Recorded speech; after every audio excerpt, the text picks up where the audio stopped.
मित्रांनो, लग्नानंतर होईलच प्रेम या मालिकेच्या 23 फेब्रुवारीच्या भागामध्ये आपण पाहणार आहोत. आता सगळीकडे लग्नाची तयारी चालू आहे आणि रीतिरिवाजाने लग्न होणार आहे म्हटल्यावर पाहण्याचा कार्यक्रम हा होणारच आहे. त्यामुळे मोहितेंच्या मुली या देशमुखांच्या मुलांना पाहण्यासाठी घरी आल्या आहेत. ज्याप्रमाणे मुली या मुलांना पाहण्यासाठी आलेल्या आहेत, त्याचप्रमाणे मुलांनी सुद्धा या मुलीच्या घरच्यांसाठी सरबत हे आणलेलं आहे आणि सरबत देताना काव्या आणि नंदिनी या थोड्याशा खोडकरपणे ह्या पार्थ आणि जीवासोबत वागत असतात.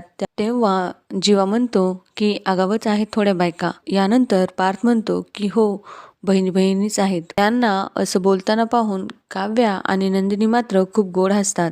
इतक्यात तिथे आशाताई येतात आणि आशाताई पाहतात की सर्वजण हे सरबताचा ग्लास घेऊन बसलेले आहेत. तुम्ही हे सरबत पिऊ नका, कारण त्यामध्ये रम्याताईने विष टाकलेलं आहे.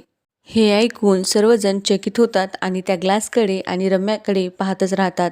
रम्या मात्र म्हणत असते की खरंच मी काहीच केलेलं नाहीये, प्लीज तुम्ही विश्वास ठेवा माझ्यावर. परंतु आशाताई म्हणतात, तुम्हाला जर माझं खोटं वाटत असेल तर तुम्ही रम्याताईची झडती घ्या. रम्याताईच्या खिशामध्ये एक छोटीशी बॉटल आहे. हे ऐकून नंदिनी उठते आणि ती रम्याच्या खिशामध्ये हात घालून ती बॉटल बाहेर काढते. ती बॉटल पाहिल्यानंतर मात्र सर्वजण चकितच होतात आणि त्यांना विश्वासच बसत नाही की रम्याने असं काहीतरी केलं असेल.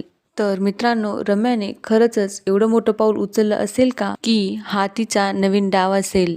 पुढील भाग हा नक्कीच पाहण्यासारखा होणार आहे आणि पुढे काय होणार आहे हे पाहण्यासाठी चॅनलला सबस्क्राईब करा, बेल आयकॉनला क्लिक करून ऑलला सुद्धा क्लिक करा, जेणेकरून आलेले नवीन व्हिडिओ तुमच्यापर्यंत नक्की पोहोचतील. मित्रांनो, तुमचं एक सबस्क्राईब हे आमच्यासाठी खूप मौल्यवान आहे, त्यामुळे सबस्क्राईब करायचं मात्र विसरू नका.